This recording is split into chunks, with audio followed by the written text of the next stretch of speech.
is actually going to be the focus for today. And in the analysis of the data, we actually be done with Python. Okay, we're going to use a Python software to figure that out. Okay, so the outline for today is actually going to be we're going to walk you through what we mean by fixed effect and the random effect. Then from there, we're going to look at how the mixed model work, the data architecture, and so on like that. Okay, so that's actually going to be the focus for today. And after which, I'm actually going to walk you through how that can be implemented in with Python.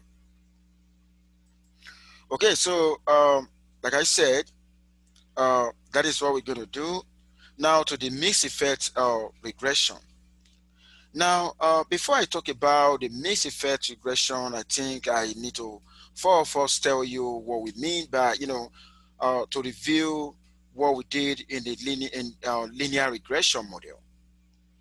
Okay, in linear regression model that we just completed, of course, we are trying to study relationship, trying to characterize, understand relationship between two or more variables in such a way that one variable called response can be predicted from the other one. Of course, while we're doing this, we got assumptions. Okay, we got assumptions underlying, underlying that. Okay, now the assumption actually include the assumptions of linearity, the assumptions of independence, the assumptions of constant variance, the assumptions of normality. Okay, and you know what? There's a particular assumption that is very, very important that we call the assumptions of independence. Of course, other assumptions are equally important as well. And the assumptions of independence is actually talking about the fact that observations are independent from one another. But I want to tell you in a situation whereby we have hierarchical, the nature of the data is hierarchical in nature. You know what I mean by hierarchical in nature, in a situation whereby, the measurement, the a certain unit are nested in the other, more complex unit. Of course, there's possibility that we could have what we call the violation of independence assumption. And of course, I'm going to give you an example right now.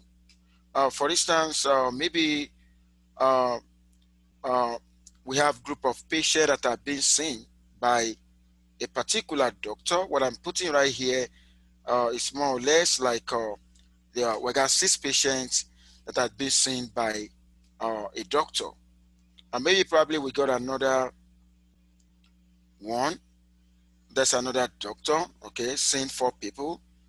Another is seeing 5, and so on like that, okay.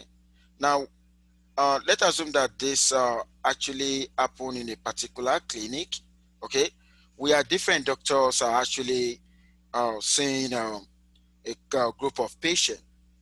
And if what we want to find is this, maybe we're trying to look at the effects of maybe some predictors on a particular response. Now, the question now is, if we make an attempt to pull all this together, we're going to realize that some patient from particular, a doctor, okay, may have a could be kind of pattern in their response, and in such a way that we don't really expect independence anymore. Okay, now what are we going to do? I think the first thing the earlier statistician thought of was that, okay, maybe what we're going to do, we can actually run, we got 5 doctors right here, 5 groups. We can actually run a separate regression on each of that. Okay, you run a regression on this guy, on this group, regression on that, regression on that, regression on that, which means you're going to have 5 separate models. a lot of regression parameters, a lot of models. And you know what, when you run separate regression, this is actually going to be highly noisy. It's going to be highly noisy in the sense that you were not able to, use information, about other doctors. Okay, for instance, if you're focusing, you can only take a decision based on this particular doctor, this on that, and you're not able to, you know, use information, between doctors, and that is actually going to be noisy. And in that situation, you are not likely to get valid results. Another group of statisticians actually argued that how that, okay, you know what we can do, why not trying to find the mean? For instance, maybe here I'm trying to look at y equal to beta naught. Maybe this is the model that I'm looking in. Each of that is y equal to beta naught plus beta 1x, where I'm only focusing on one predictor on response. Okay, and it could be more than one predictor. So another group of statisticians actually suggested that we should average the variable. Okay, when you average the variable, of course, you're actually going to use a y bar from here, the y bar here, x bar here. You're going to use the mean of the response and the predictor. Okay, and with that, you're actually going to have 5 bivariate data, because we get 5 doctors. So when they do that, of course, it's actually going to be less noisy. It's going to be less noisy. And of course, you're going to get a consistent result with at least improved standard error. But the facts remain that we are not able to use the whole set of, the old data point. We're using average, the average response and the average predictor, from each of these group. And you know what? We may not be able to account, for the different, between our doctors. Okay. And that is the reason why we need to look for a method that can actually stand in between the first approach and the second approach. Like I said, the first approach was highly noisy, and the second approach was less noisy. And of course, we are actually looking for a method, that will stand in between. Okay, and in that situation, we of course we actually going to call for mixed effect regression. Now, what do we mean by mixed effect regression? Okay, if you look at the conventional regression, the predictor are assumed to be fixed. Okay, but in a situation where the data set we're using is hierarchical, like this, where the patients are nested within doctors, of course, we actually need to incorporate a random component into the model. So what I'm trying to go tell you right now, just that the combination of the fixed effect and the random effect is that is what lead to mixed effect regression. Of course, we can call that mixed effect regression. At times we call it a random effect model, and at times we call it an hierarchical model. And that was why I said, of course, an extension of the general linear model, okay, which actually take account it takes into account the hierarchical structure of the data. Okay, so what I'm trying to talk about right now, if we really want to model the hierarchical nature of the data, of course, we actually need to look beyond the conventional linear regression. And of course, what we're going to talk about is going to be mixed effect regression. Okay, so like I said, we can also call that linear mixed models. Okay, and of course, they are appropriate for many types of data, clustered, repeated measure, and so on like that. Okay, so so that is how that is actually explained. Now I'm gonna go to the next. I'm gonna go to the next slide right now. Okay, so the next thing I want to talk about now, of course, when you're talking about the conventional linear regression model, of course, we have, this is the model right here. Okay, y equal to s beta plus the error. Of course, y is actually going to be uh, n by 1. That's going to be the dimension of the response variable. And of course, the x is the design matrix, okay, which is n by p. And I got a beta, which is p by 1. And of course, this assumption here is that the predictor is fixed, okay. That is the assumption. The predictor is fixed. Okay, so, and of course, if I want to get my beta cap, of course, you remember we're actually going to use x prime x inverse x prime y, to figure that out. Okay, so, and then that is the conventional, regression model. Okay, where you can estimate the parameter, you can test the significance of the parameters in the model. You can do interval estimation of parameters and so on like that. Okay, you do a lot of inference on that. So this is just a conventional, uh, a linear regression model. Okay, so if this is a conventional linear regression model, okay, so the next thing we want to talk about now, how does, the mixed effect regression model different from the conventional, linear regression model that have a fixed predictor? Now, the difference between that is actually, take a look at this. If I'm going to call this guy the fixed effect, okay, if I'm going to call that one the fixed effect, of course, I'm actually going to call this the random effect, okay? I'm going to call that the random effect. Now, what I'm trying to talk about right now is that, of course, X is a predictor, which is N by P of fixed effect, okay? Okay, and YZ right here is actually going to be, a random effect, okay? And of course, with the parameters U, the parameter is actually going to be U, which is going to be, that's a dimension of Q by 1, okay? So, yeah, right here we are having the combination of a fixed effect and the random effect. Initially, in the conventional linear regression, of course, the only thing that was random was the error part, before. But right now, of course, we are introducing random effect into the model just to be able to withstand the model, to withstand the data architecture, because the data right here is hierarchical in nature, okay, and that is the reason why we got to introduce a random component into the model. Okay, so based on that, I think I'm going to give you an example of the way hierarchical, data is actually going to look like. Okay, I'm actually going to start from the two-level cluster data where students are nested within schools.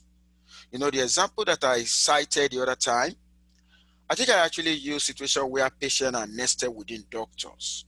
Okay, and if a student are if a patient are nested within doctors, and we actually want to look at the effects of, we may want to look at the effects of mobility value. The effects of red blood counts, the white blood count, age, and so on like that. We may want to look at that effect on the mobility value or something, okay? And if you really want to do that, since patients are group, okay, since patients are nested within doctors, of course, the assumptions of independence is going to be violated, and using the idea of conventional regression is not actually going to work out. And that is the reason why we got to look beyond that, okay? Now, another example I want to cite right now is when we have students nested within schools. If you take a look at what I'm trying to project right now, we got school 1, we got school 2, okay? Maybe we actually want to, compare the performance of students across school, maybe probably the math, or probably in science or whatever subject of interest. So what I'm trying to show you right now, if you take a look at this guy, in school 1, we got student 1, student 2, student 3. And in school 2, we have student 1, student 2, and so on like that. Okay? So In the hierarchical data structure, we're going to have level one, we're going to have level two. Level one is actually going to be the smallest unit, okay, which I'm actually going to call the atomic unit, okay. In any in hierarchical data structure, you need to first identify the atomic unit. Okay, the atomic unit is actually going to be the smallest unit. Okay, the smallest unit is a complex structure in the hierarchical structure. So why do I need to identify the atomic unit? I need to identify the atomic unit, which is the smallest unit, because you know, the measurement, the response, okay, that we actually want to measure will be measured on the smallest unit. Okay, from the what I'm showing you right now, the smallest unit is students. Okay, of course, so that is the atomic unit that I talk about, and these students are actually nested in school. Therefore, a student falls under level one. Of course, the school is going to fall under level two. Now, like I said, what I'm showing you right now is just the two-level cluster data. We could have more than two levels. Okay, we could have three levels. You know, we could have situation. What I'm showing you right now could be further extended. We could have situation whereby students are nested in school and school are nested in districts. Okay, like the way we have New York school district, you know, Chicago school district, you know, if you want to talk about, you know, Plymouth, the Wazara school district, you know, and so on like that. Okay, so in that situation, we're having three-level or cluster data. Okay, but here right now, what I'm actually showing you right now is level one and level two, where students are nested in schools. And don't forget, the unit of measurement is actually the smallest unit of measurement in this complex hierarchical structure are the students. Okay, so I'm going to clean that right now. Okay, so going to the three-level cluster data, like I said, you know, another example of a three-level cluster data. Okay, you know, the other time I talked about student nested in school and school nested in districts. Okay, now another example of that, you know, if a researcher is interested in, you know, in education, you know, in education, him to assess the impact of school, classroom, and student level variables on student achievement. Of course, the student achievement is the response variable in this situation, only that if we want to measure, if we want to assess the impact of school, classroom, and student level variables, of course, we're talking about three levels hierarchical structure right here. And that is what I'm actually going to show you right now. In the three-level hierarchy, of course, you're going to have student nested in classroom and classroom nested in school. Okay, if you take a look at what I said they are to assess the impact of school, classroom, and student level variable. Okay, and that's why you say students level one, level two is going to be classroom, and of course the classroom are nested in the school, because the school is bigger than the classroom is bigger than the students. Okay, so what I'm trying to say in essence is that students are nested in the classroom. Maybe if I want to talk about classroom within a particular school, what classroom am I talking about? If I'm talking about, you know, if I'm talking about elementary school, where we got it from the KG1 to fifth grade. Of course, we're actually going to have like six classes, okay, six different classes in terms of levels.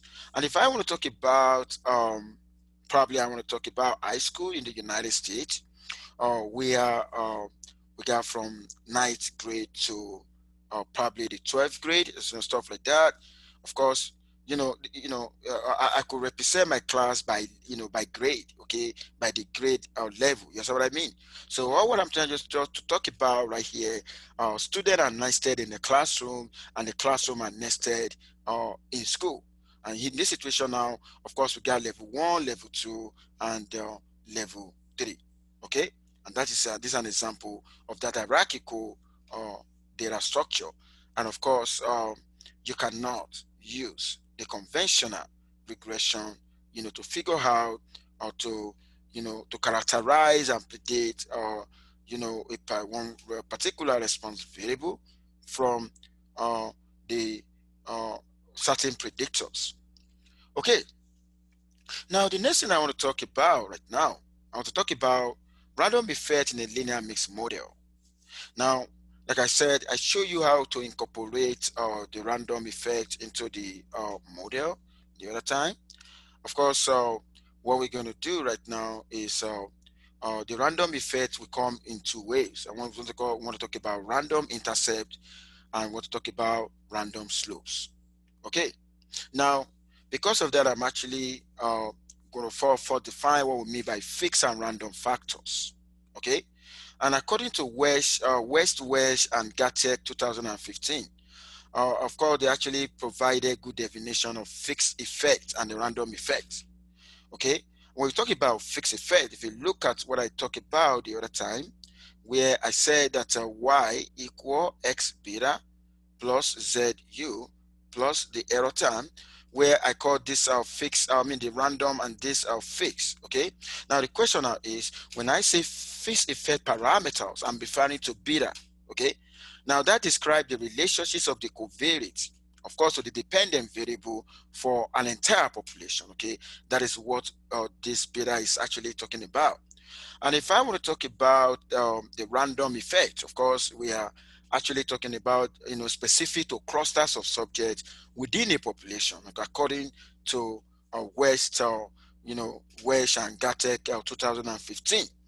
And of course, it's trying to define it as a measuring relationships of the covariate to the dependent variable, and the covariates are independent variable in the model.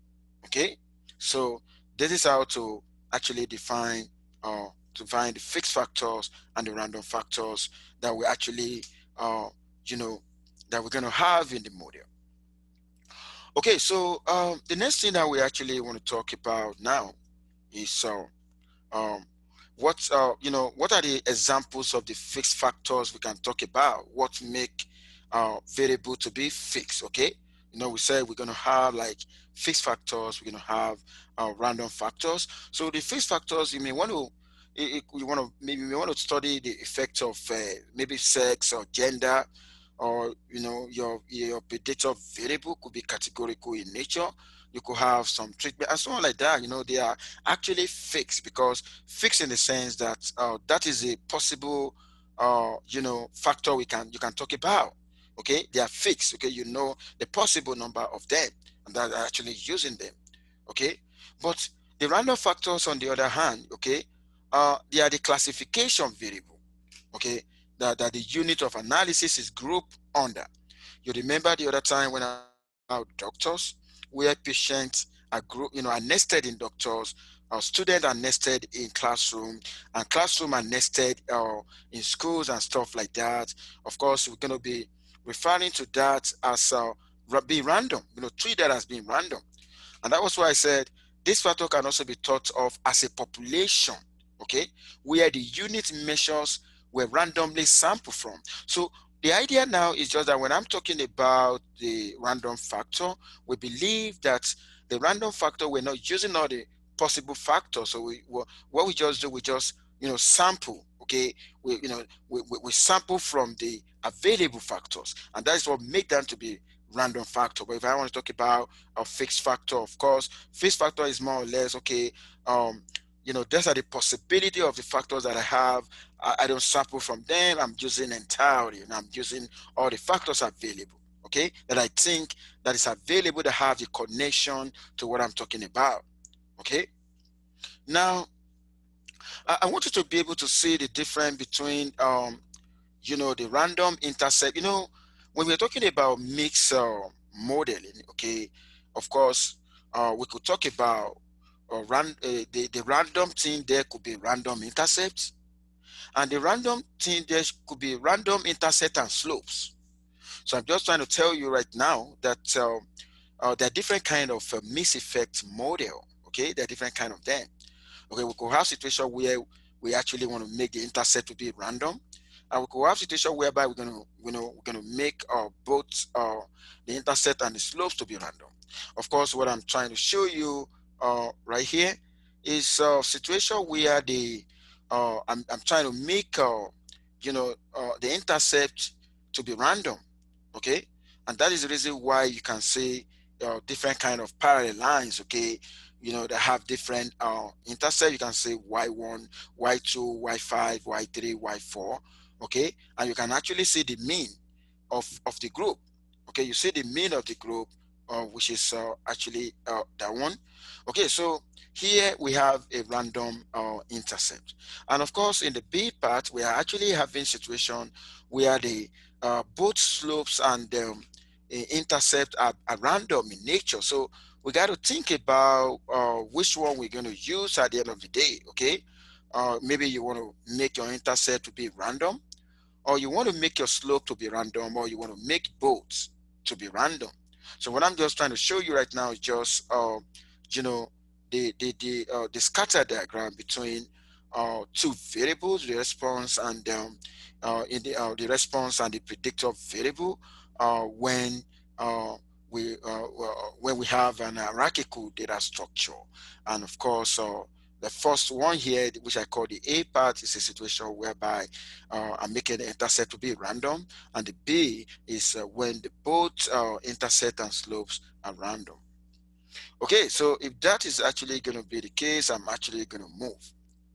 Okay, so now if I want to do that using the Python right now, how do we implement, the mixed effect model using Python software? Okay, so to use the Python software, of course, we actually going to load some packages, okay, just like what we do in R. In R, if you really want to actually implement, okay, you know, you actually want to analyze your data in R, of course, you need to load some packages, okay.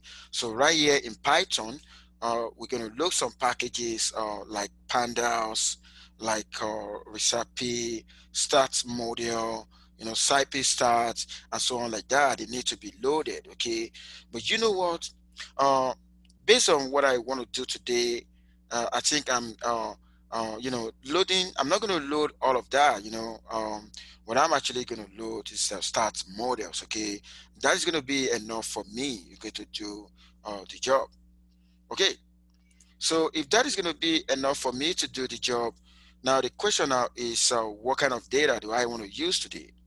Okay, now the data I want to use today is from Jose Pinheiro and Doug Bates. Okay, and it's titled Rat Pop, from their book Mixed Effect Model in X and X Plus, which was published in year 2000. Okay, and the objective of the study was to compare the birth weights of rat pups from different litters. Okay, and in this litters, some female mothers receive an experimental treatment with group of high dose, low dose, and control. Of course, these are the levels of treatment, okay? And the original design had 10 female rats assigned to each treatment condition, but unfortunately, 3 female rats died in the high dose treatment. So the study design is unbalanced, okay? So in this study, the leader will be the clustering variable. Okay, that's going to be level 2. Okay, the leader, okay, is going to be the clustering variable. So which means the rats, rats are nested in leader, just like the way I said, patients are nested in doctor, or students are nested in classroom or school and stuff like that. Okay, so of course, and the rat pop will be the unit of analysis. Okay, so the rat pop is the unit of analysis because it's the atomic unit that I talked about the other time, which is the smallest unit. Okay,